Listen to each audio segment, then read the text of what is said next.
Hello everyone, welcome to our channel education hotspot. तो मैंने आप लोगों के साथ इग्नू एमए सोशियोलॉजी की हिंदी की एक सीरीज़ स्टार्ट की थी, जिसमें हम लोग जो बात कर रहे थे वो हम लोग आपकी प्रॉपर पीडीएफ उठा के और उसको रीड करके आपके कंसेप्ट को कवर कर रहे हैं। देयर आर फ्यू स्टूडेंट 2 और 3 स्टूडेंट जिन्होंने मुझे रिप्लाई करा है आफ्टर वीडियो। ठीक है, जितने व्यूज़ हैं I don't know whether all the student are watching और नॉट, बट कुछ स्टूडेंट ने मुझे रिप्लाई करा है कि इस सीरीज़ को कंटिन्यू रखूं एंड बाकी सब्जेक्ट के लिए भी मैं सीरीज़ स्टार्ट करूं। तो जो भी ये वीडियो देखेगा, जिसके लिए भी ये वीडियो बेनिफिशियल है, काम आ रही है, देखिए क्योंकि हिंदी मीडियम में मैं लिख के कंटेंट अभी नहीं प्रोवाइड करा सकती हूँ। I am so sorry, but यहाँ पे एक तरीका मैंने सोचा है कि आप लोगों के साथ अगर पूरी बुक रीड करी जाए, रीड मतलब मैं सिर्फ पढ़ के नहीं बता रही हूँ, मैं आपको एग्जाम्पल दूंगी, मैं आपको समझाऊंगी। बाकी वीडियो देखने के बाद आप लोग गेस करेंगे, आप लोग आइडिया लगाएंगे कि आपको बेनिफिट हो रहा है इस चीज़ का या नहीं हो रहा है। उस अकॉर्डिंग आप वीडियो देखेंगे और उस अकॉर्डिंग आप मुझे कमेंट करेंगे।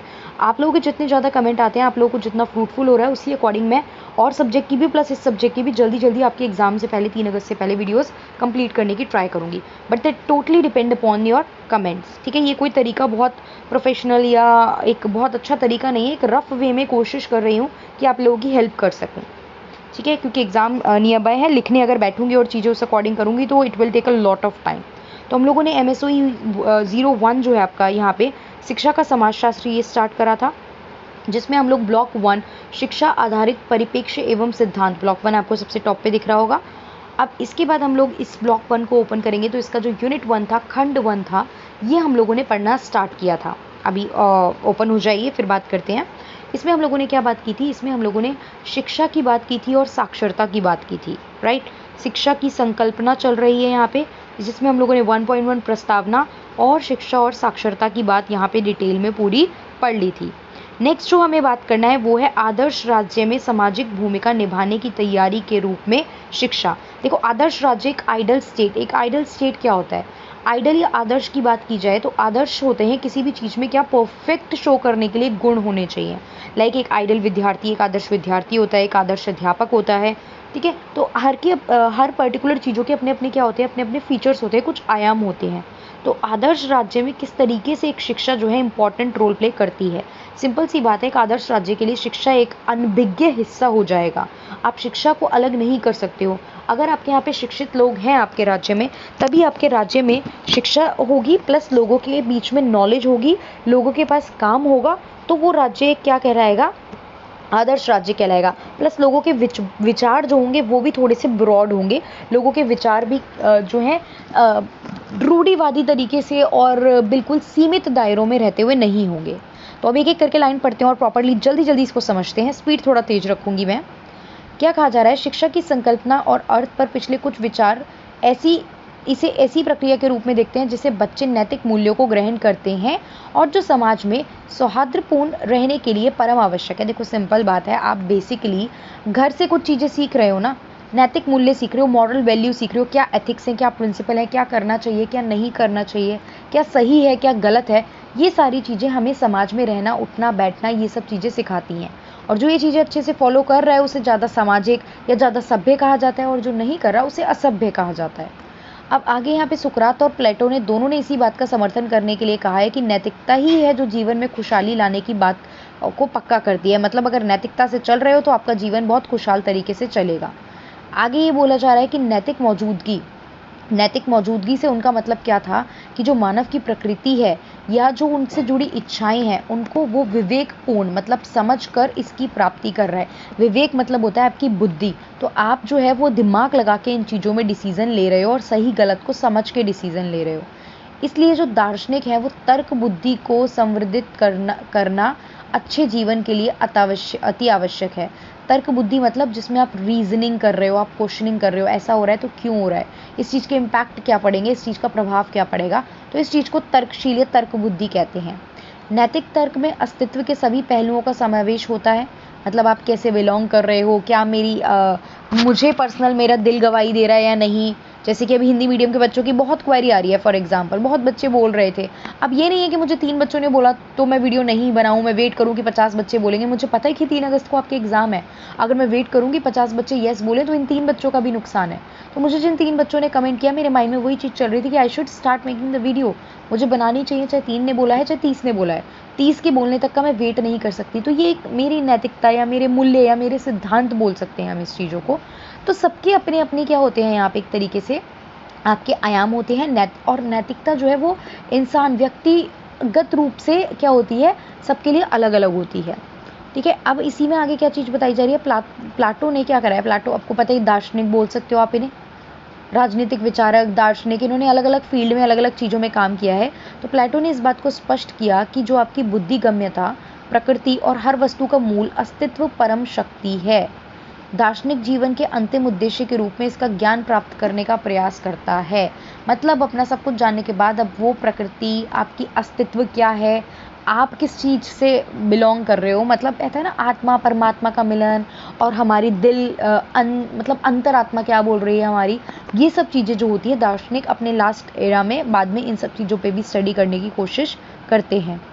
प्लेटो ने क्या करा, प्लेटो पूर्वदेही जीवन की संकल्पना से पूरी तरह सहमत थे, जिसमें आत्मा का मूल रूप से, मैंने अभी ये लाइन आपसे बोली, आत्मा का परमात्मा से मिलन होता है। यहाँ पे बात की जा रही है कि आत्मा के परमात्मा के मिलन की बात की जा रही है, जिसमें आप क्या कर रहे हो, आप क्या यहाँ पे जो परमात्मा है, यहाँ मतलब लोग जो है वो क्या कर रहे हैं, गॉड पे बिलीव रखते हुए दिखाए गए हैं। कक्षा में अध्यापक की भूमिका बच्चों को बारंबार यह याद दिलाने या उन्हें यह याद रखवाने के योग्य बनाने तक सीमित है जो वे स्वाभाविक रूप से जानते हैं, जिनके प्रति वे जागरूक हैं। मतलब थोड़ा सा ये बताया जा रहा है कि जिनको आप, जो चीज़ आप जान रहे हो वही आप बता पाओगे। अब जितना मैं जानती हूँ, जितना मेरे माइंड में चीज़ें हैं, जो मेरी आइडियोलॉजी है, मैं आपको पढ़ा रही हूँ, तो वो कहीं ना कहीं मेरी बातों से आपके बीच में रिफ्लेक्ट होगी।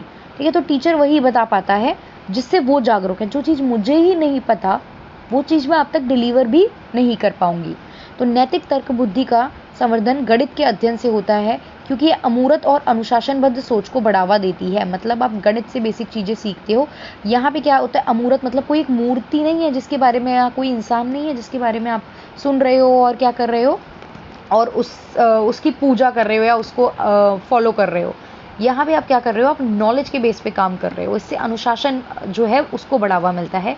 जब कोई अमूर्त या अनुशासनबद्ध सोच विकसित होती है तो व्यक्ति जो है वो क्या करता है, अनुभवजन्य, मतलब उसको एक्सपीरियंस मिलता है। अनुभव क्या है, एक्सपीरियंस है वास्तविकता का, एक्चुअली में क्या चीज़ें हैं, वे दुनिया वाली बातों से ऊपर उठने के, दुनियावी मतलब जो दिखाई दे रही हैं उनसे ऊपर उठने के योग्य बन जाता है। कई बार कहते हैं ना, सिर्फ किताबी ज्ञान लेने से कुछ नहीं होगा।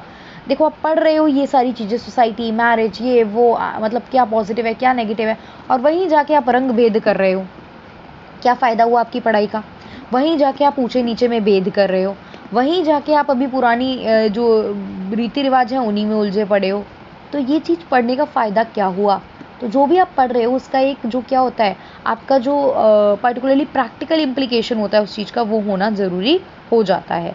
तो आपको यहाँ पे क्या ज़रूरी हो जाता है, अनुभव करके जो उसको एक्सपीरियंस लेके आप उसको प्रैक्टिकली यूज़ में लाओ चीज़ों को।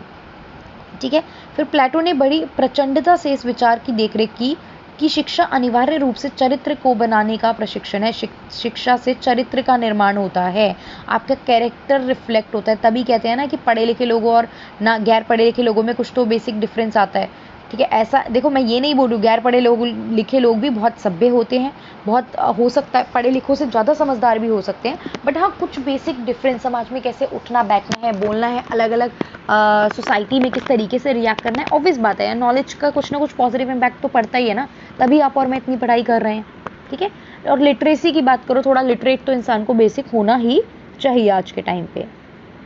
ठीक है, आगे हमें क्या बोला जा रहा है, उन्हें विश्वास था, किसको, प्लेटो को, कि जो संस्कृति है, संस्कृति मतलब आपकी संगीत हो गई, पेंटिंग हो गई, साहित्य हो गया, बच्चों को सिखाने से एक ऐसा वातावरण क्रिएट होगा जिससे उनके माइंड पे एक कभी ना मिटने वाली छाप रहती है। देखो, हो सकता है अभी मैं ऐसे पढ़ा रही हूँ, आपको उतना ज़्यादा चीज़ें याद नहीं रहे, मैं स्क्रीन पे ऐसे पढ़ रही हूँ और रीड कर रही हूँ, बुक तो आप सबके पास भी अवेलेबल है, बट अगर यही चीज़ मैं आपको लिख के बताऊँ, मैं बोर्ड पे बताऊँ, मैं कोई डायग्राम बता दूँ, मैं कुछ ऐसा एग्जाम्पल यूज़ कर लूँ, ठीक है, या मैं आपसे आपके बारे में कुछ चीज़ें पूछ लूँ, तो वो चीज़ आप कभी नहीं भूलोगे।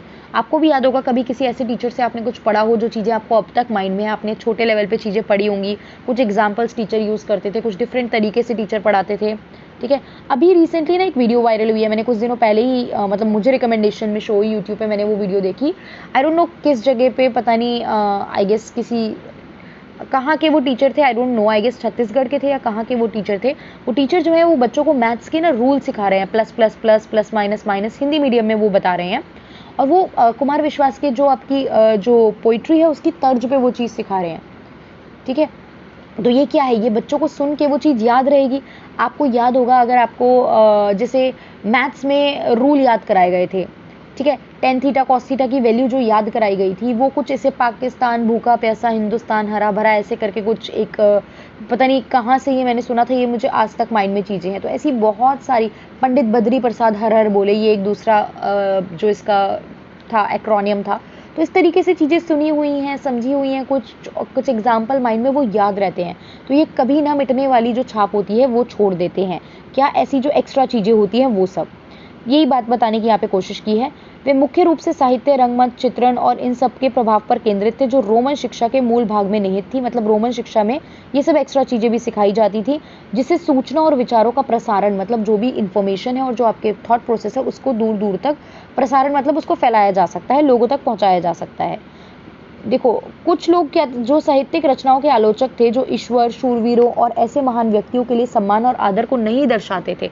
मतलब कई बार आप कुछ नेगेटिव दिखा रहे हो तो ऑब्वियस बात है लोग उसकी आलोचना करेंगे। आप कोई बात है या कोई विचारक है या कोई भगवान की बात है, आप उसके नेगेटिव में बोल रहे हो, तो देयर आर फ्यू पीपल जो क्या करेंगे, जो आपकी आइडियोलॉजी से अगेंस्ट रहेंगे, जो आपके अगेंस्ट बात बोलेंगे, ठीक है। इसके अलावा ये युवा लोगों को नाटकों आदि में ऐसे धूर्त या घृणित किस्म की भूमिकाएं निभाने की बात को स्वीकार नहीं करते थे। अब यहाँ पे क्या था, मतलब कि आप कुछ नेगेटिव रोल प्ले कर रहे हो, क्रिमिनल का रोल प्ले कर रहे हो, कुछ गलत काम कर रहे हो, तो ऐसे भी रोल मत प्ले करो, क्योंकि वो उनको ये लगता था कि अगर ऐसी भूमिकाएं निभाओगे तो आप अपना दोष कैसे कम करोगे, और वो चीज़ आप कहीं अपने माइंड में ना ले लो। जैसे अच्छा एक बेसिक सी चीज़ थी, रणवीर सिंह का एग्जाम्पल लो। जब ये पद्मावत मूवी करी तो बोला गया था कि रणवीर सिंह ने अपने आप को रूम में बंद करके रखा था सो दैट वो रोल के लिए प्रिपेयर हो सके, और उन्हें बाहर आने में थोड़ा टाइम लग गया था उस जोन से, ठीक है। तो कई बार क्या होता है, जब आप किसी रोल को निभा रहे हो, आप उस रोल को जी रहे हो और कोई एक्चुअली में ज़्यादा सीरियस ले जाए एक्टिंग को, तो वहाँ पे वो चीज़, आप जब उस चीज़ को खुद अपना लोगे तो आप कैसे उस चीज़ से बाहर निकल पाओगे, ठीक है। आपको एक रोल करना है फॉर एग्जाम्पल एक ड्रंकन पर्सन का, एक शराबी का, और उसके लिए आप डेली शराब कंज्यूम कर रहे हो, आप हफ्ते में पूरे महीने अपने शराब कंज्यूम करिए, एक दिन का वो रोल प्ले करने के लिए, तो आप अब उस आदत को छोड़ोगे कैसे। आई होप ये बात समझ में आ रही होगी। बहुत डिटेल में मैं पढ़ के आपको सारी चीज़ें बता रही हूँ, एक पैराग्राफ में हम अच्छा खासा टाइम ले रहे हैं, ठीक है।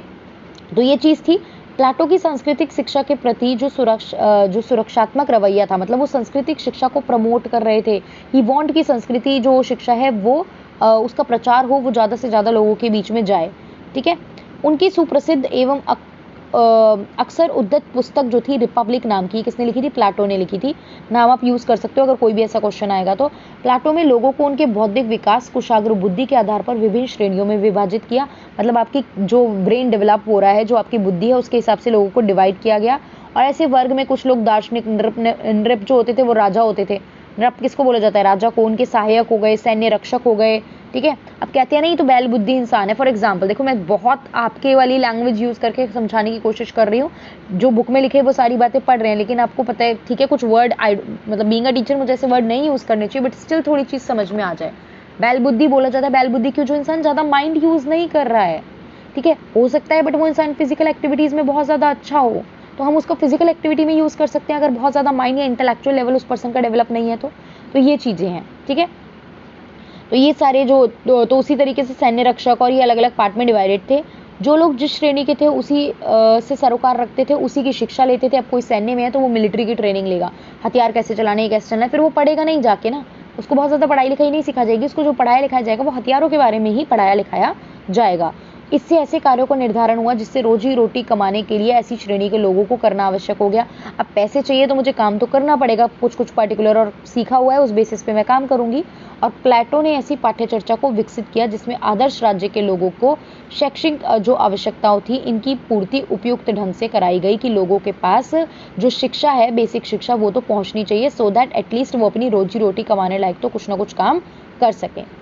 तो आई होप ये आपको 1.3 जो पूरा है ये आपको समझ में आ गया होगा। इसमें हमने आदर्श राज्य के बारे में जाना है और किस तरीके से शिक्षा एक महत्वपूर्ण भूमिका निभाती है आदर्श राज्य को लेके, ये हमने जाना है। अब यहाँ पे मैं 1.4 तर्क वाला भी समझाती हूँ, फिर इस लेक्चर को एंड करेंगे। तर्क करने की योग्यता के परिष्करण के रूप में शिक्षा। देखो, तर्क करने की योग्यता, तर्क मतलब सिंपल क्या होता है, मैंने कुछ बताया, आप मुझसे क्वेश्चन पूछ रहे हो, ऐसा हुआ, अच्छा ऐसा हुआ तो ऐसा क्यों हुआ, ये चीज़ ऐसे कैसे पॉसिबल हो रही है। तो ये तर्क करने की योग्यता होती है। जैसे हम देखते हैं कि कुछ बच्चे होते हैं, दे आर वेरी मतलब क्यूरियस, कि वो जाने चीज़ों को, तो वो क्वेश्चनिंग करते हैं, वो पूछते हैं ऐसा क्यों होता है, इसके पीछे क्या कारण है, चाहे वो कोई भी पढ़ाई से रिलेटेड चीज़ें हों, चाहे आसपास कुछ ऑब्जर्व कर रहे हो, चाहे कोई धर्म से रिलेटेड घर में पूजा पाठ ऑब्जर्व कर रहे हो, कुछ अड़ोस पड़ोस में कुछ ऑब्जर्व किया हो, तो बहुत सारी चीज़ें मतलब जो ऐसे जो लोग होते हैं वो तर्कशील कहलाते हैं, जो अपना पॉइंट भी रखते हैं कि ऐसा नहीं, ऐसा होना चाहिए, ये चीज़ तो गलत है। तो ये चीज़ क्या होती है, ये चीज़ तर्क कहलाती है। अब प्लेटो के विचारों की तुलना में कि हर तरह का ज्ञान व्यक्ति के भीतर सहज रूप में मतलब मौजूद होता है, इंसान के पास बेसिक ज्ञान है, तो एरिस्टोटल ने इस बात को महत्व दिया कि ज्ञान की जो प्राप्ति है वो इंद्रिय प्रत्यक्ष से उत्पन्न होती है। इंद्रिय मतलब जो आपके सेंसेस हैं, ठीक है। अब देखो बहुत सारी बात है, कुछ चीज़ आप स्मेल करके बता सकते हो, ठीक है। आप मेरे आगे कुछ चीज़ ला के रखो, लाइक मैं कुछ चीज़ें स्मेल करके बता सकती हूँ, खाने की चीज़ों को हम कुछ स्मेल करके पहचान सकते हैं, लाइक मोमोज़ की स्मेल हम सबको पता है, पिज़्ज़ा की स्मेल है, तो आप स्मेल करके पहचान सकते हो कि ये क्या चीज़ है, ठीक है। तो आप अपनी जो पांचों ज्ञानेंद्रियां हैं, ज्ञानेंद्रियां मतलब सेंस ऑर्गन है आपके, आप टेस्ट करते हो, आप फील करते हो, आप देखते हो, आप सुनते हो, ठीक है। ये सारी जो ज्ञानेंद्रियां हैं उससे बहुत सारी चीज़ें पता चलती हैं। यह प्रेक्षण किसी एक सिद्धांत या सिद्धांतों के समुच्चय को विकसित करने का आधार घटित करता है। मतलब यहाँ पे कुछ ऐसा नहीं है इन लाइनों में, देखो सिंपल सी बात बोली गई है कि कुछ सिद्धांत इस वजह से विकसित होते हैं, और सिर्फ एक ही सिद्धांत नहीं है कि फिक्स कर दिया यही बात है। यहाँ पे बहुत सारे जो सिद्धांत है वो हम क्या कर सकते हैं, यूज़ कर सकते हैं। किसी खास या विशिष्ट प्रेक्षण के से सामान्य निष्कर्षों पर पहुंचने की प्रक्रिया को क्या कहते हैं हम, देखो यहाँ पे क्या बोला गया है कि जब आप किसी खास मतलब पर्टिकुलर किसी स्पेसिफिक स्टडी करके किसी पर्टिकुलर रिजल्ट पे पहुंचे हो, तो हम उसे आगमनात्मक, आगमन मतलब किसी चीज़ का आना, आना मतलब आपने स्टडी की किसी चीज़ की और उस पर रिजल्ट निकाला उसका, तो उसको आगमनात्मक, आगमन आना, ठीक है। तो तोड़ के पढ़ लो तो समझ में आएंगी, आगमनात्मक तर्क कहते हैं। आगमनात्मक तर्क का अर्थ होता है, इसके उदाहरण के रूप में हम एक बच्चे को लेते हैं जो गौर करता है कि एक निश्चित समय के बाद कितनी कलियां फूल बन जाती हैं, और निष्कर्ष निकालता है कि उसके बगीचे में खिलने वाली गुलाब की कली भी कुछ निश्चित समय बाद फूल बनेंगी। मतलब उसने इस फ्लावर पे स्टडी किया। बाकी आपने देखना स्टार्ट किया कि एक दिन में आपके यहाँ से फॉर एग्जांपल आपके आसपास की बिल्डिंग से कितने लोग सेम जगह ऑफिस जाते हैं, ठीक है। मतलब कितने लोग एक ही जगह पे जा रहे हैं, लाइक कुछ लोग नोएडा अप डाउन कर रहे हैं, कुछ लोग गुड़गांव अप डाउन कर रहे हैं, कुछ लोग मतलब अपनी सिटी टाउन के हिसाब से आपने देखा। देन आपने देखा कि सब लोग अलग अलग व्हीकल लेके जा रहे हैं, तो कितना व्हीकल ये पोल्यूशन क्रिएट कर रहे हैं। You start observing the thing. फिर आपने सोचा कि अगर ये एक जगह जाने वाले लोग एक मतलब अलग अलग व्हीकल ले जाने की जगह एक ही व्हीकल ले जाएंगे तो पोल्यूशन कम होगा, टाइम कम लगेगा, और एक इंटरेक्शन भी दो लोगों के बीच में हो सकता है। तो ये चीज़ कहलाती है आगमनात्मक तर्क। क्लियर। प्लेटो की तरह एरिस्टोटल का भी मानना है कि शिक्षा का नियंत्रण राज्य के हाथों में ही रहना चाहिए। भाई राज्य देखेगा चीज़ों को, इससे राज्य ऐसी शिक्षा लागू करने के योग्य बन जाएगा जिससे जो marginalise section of the society होते हैं, वंचित किस्म के लोग होते हैं, जो ऐसे नागरिक हैं जो अफोर्ड नहीं कर पा रहे, जो चीज़ें सेट नहीं कर पा रहे हैं, उनको थोड़ा सा आसानी रहेगी शिक्षा को लेने में। देखो आप आज की डेट में देखते हो गवर्नमेंट स्कूल में फ्री एजुकेशन मिल रही है, बिकॉज हमारे संविधान में फ्री एजुकेशन मतलब एजुकेशन प्रोवाइड कराने की, राइट टू एजुकेशन की बात की गई है, ठीक है। वहीं जो है अगर प्राइवेट हैंड में दे दोगे तो प्राइवेट पैसा कमाने के लिए काम करेंगे, और प्राइवेट में आप नॉर्मल लोग नहीं देख सकते एडमिशन ले रहे हैं, बिकॉज वो अफोर्ड नहीं कर पाएंगे, ठीक है। तो एरिस्टोटल ने यह महसूस किया कि शिक्षा का मुख्य उद्देश्य नैतिक मूल्यों और सदाचार का संवर्धन है। ये नहीं कि सिखाया और कैपिटलिस्टिक वे में आगे बढ़ गए, नहीं, आपको थोड़ा सा नैतिक मूल्य भी सिखाएंगे यहाँ पे। और नैतिक शिक्षा के लिए उनके आदर्श ऐसी धारणा पर टिका है कि बच्चे जो करते हैं वही उनके गुण बन जाते हैं। तभी छोटे से आपको घर से ही बहुत सारी चीज़ें, बेसिक एथिक्स, बेसिक मैनर्स, झूठ नहीं बोलना है, जो भी आप कर रहे हो आप घर पे आके बातें बताओ, बड़ों के पैर छुओ, बड़ों का रिस्पेक्ट करो, बड़ों को जो भी आप ग्रीट करते हो, गुड मॉर्निंग, गुड नाइट, जो भी है, नमस्ते बोलना, पैर छूना, जो भी आप बड़ों को ग्रीट करो। कोई आ रहा है तो आपको बिहेव्ड मैनर में रिएक्ट करना, ये चीज़ें बच्चा घर से सीख रहा है। तभी तो माना जाता है जो बच्चा सीख रहा है वही उसके आगे के क्या बन जाएंगे, कैरेक्टर्स बन जाएंगे, गुण बन जाएंगे, ट्रेट्स बन जाएंगे। तो एरिस्टोटल ने अपने शब्दों में क्या बोला कि आपका जो न्यायोचित कार्य करने से ही हम न्यायी बन जाते हैं, संयम बरतने से हम संयमी बन जाते हैं, साहस दिखाने से हम साहसी बन जाते हैं। इसीलिए बच्चा जैसा आप बच्चों को जिस ढाल में ढालोगे, इसलिए कहते हैं ना कि बच्चों के लिए हम थोड़ा सा ऐसी जगह रह रहे हैं कि बच्चों को अच्छा माहौल दे पाएँ, पढ़ाई का, एजुकेशन प्रॉपर ले लें बच्चे, अच्छा सीखें। तो ये क्यों? क्योंकि जिस माहौल में रहोगे जनरली वही माहौल जो है वो आप अडॉप्ट करने लग जाओगे, ठीक है। इसीलिए स्पष्ट रूप से जो मार्गदर्शन बच्चा अपने माता पिता, बड़े बुजुर्गों, अध्यापकों से प्राप्त करता है वो बहुत इंपॉर्टेंट हो जाता है उनके लिए। एरिस्टोटल ने कहा कि 7 वर्ष से अधिक आयु के बच्चे की शिक्षा मुख्य रूप से शारीरिक प्रशिक्षण और चरित्र निर्माण पर केंद्रित होनी चाहिए, कि हम आपको फिजिकली बिहेव करना, ये सब करना, और कैरेक्टर बिल्डिंग पे होनी चाहिए। और मतलब 7 साल तक जब आप बच्चों को सिखा रहे हो घर पे कैसे बिहेव करना है, क्या करना है, और 7 वर्ष से 21 वर्ष की आयु के बीच में बच्चे को जो ज्ञान हम शिक्षा देते हैं, जिसमें अलग अलग चीज़ें सिखा रहे हो, पढ़ा रहे हो, आप अपनी क्लासेस पढ़ रहे हो, मैथ, साइंस, इंग्लिश, ये सब चीज़ें सीख रहे हो, रूल सीख रहे हो, ग्रामर सीख रहे हो, लैंग्वेजेस सीख रहे हो, ये सब तब सीखना चाहिए। और इसी अवधि में बच्चा एक्स्ट्रा चीज़ें, किताबें पढ़ना, कलाकारी, संगीत, जिम्नास्टिक, ये सारी चीज़ें बच्चा यहाँ पे जाके सीखता है। 7 से कम में आप उसको बिहेवियर सिखा रहे हो, उसको चरित्र निर्माण कर रहे हो, कैरेक्टर बिल्डिंग कर रहे हो, ठीक है। तो इससे बच्चा इस योग्य बनता है कि वो विद्यालय की 4 दीवारी तक से दूर भी सीखे, किताबी ज्ञान से अलावा भी चीज़ें सीखे। प्लाटो की तुलना में एरिस्टोटल ने महिलाओं के लिए शिक्षा के उच्च चरणों की बात नहीं की। मतलब एरिस्टोटल ने ये बात नहीं बोली है, प्लाटो ने जिक्र करा है। उन्होंने शिक्षा के अंतिम चरण में उदारवादी शिक्षा के रूप में व्यक्त किया। उदारवादी शिक्षा मतलब लिबरल, जहाँ पे रिस्ट्रिक्शंस नहीं है, ठीक है, वहाँ पे बहुत ज़्यादा रिस्ट्रिक्शंस, रुकावटें नहीं लगाई गई हैं। तो उन्होंने बोला कि ये चीज़ शिक्षा वो है जो अज्ञानता को दूर करती है, और एक ऐसी शिक्षा जो स्वतंत्र मनुष्य के लिए उपयुक्त है। इसमें बहुत सारे अलग अलग विषय आपको पढ़ाए जाते हैं। आप पढ़ के आए हो, आज आप एमए कर रहे हो, आप 10th तक बेसिक पढ़ाई करके आए हो, 11th 12th में आपने स्ट्रीम ली है, तो आपने बहुत कुछ पढ़ा। आपने हिस्ट्री पढ़ी, आपने पॉलिटी पढ़ी, आपने इकोनॉमिक्स पढ़ी, आपने मैथ्स पढ़ी, आपने ईवीएस पढ़ी है, साइंस का प्रॉपर सेक्शन पढ़ा है, मॉरल वैल्यू हमने पढ़ा है, संस्कृत पढ़ी होगी, किसी ने पंजाबी पढ़ी होगी, उर्दू पढ़ी होगी, अपनी अपनी रीजनल स्टेट की लैंग्वेज पढ़ी होगी। तो हम सब ने ये सारी चीज़ें जो हैं वो पढ़ी हैं। तो यहाँ पे शिक्षा का उसने बताया कि तर्कशीलता कितनी ज़रूरी है, किसमें, शिक्षा में। शिक्षा से ही तर्क करना सीखता भी है बच्चा, और तर्क कर रहे हो तो थोड़ा सा शिक्षा ज़्यादा अर्जित भी कर पाओगे। तो आई होप ये 1.3 एंड 1.4 कंप्लीट समझ में आ गया होगा। नेक्स्ट जो पार्ट है वो हम आगे की वीडियो में इसका कवर करेंगे, दैट इज़ 1.5, एंड आगे हमारे पास 1.6 है, 1.7 हमारे पास है। अभी चैप्टर है थोड़ा सा, मतलब है अभी काफ़ी चैप्टर भी लगेंगे हमें 1-2 वीडियो और। बाकी यहाँ तक अगर आपको चैप्टर समझ में आया तो आप लोग प्लीज़ कमेंट करके मुझे बताएंगे, सो दैट मैं और मोटिवेटेड फील करूँ